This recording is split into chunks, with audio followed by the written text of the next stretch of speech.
दोडामार्गमध्ये bank of India समोरील कालभैरव ज्वेलर्सचं दुकान फोडून शनिवारी मध्यरात्री चोरट्यांनी दागिने लंपास करण्याचा प्रयत्न केला आहे।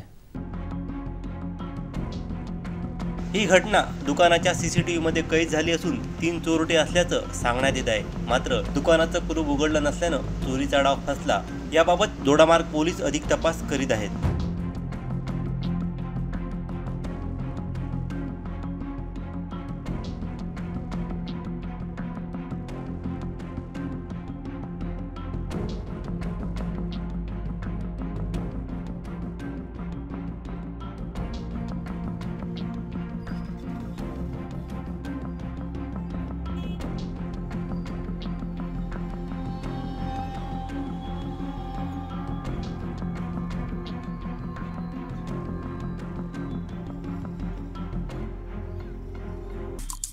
आमचे दिवसभरातले सर्व अपडेट्स, ताज्या घडामोडी आणि थेट लाईव्ह पाहण्यासाठी सबस्क्राइब करा, लाईक करा कोकणचं नंबर 1 महा चॅनल कोकण 7 लाईव्हचं YouTube चॅनल।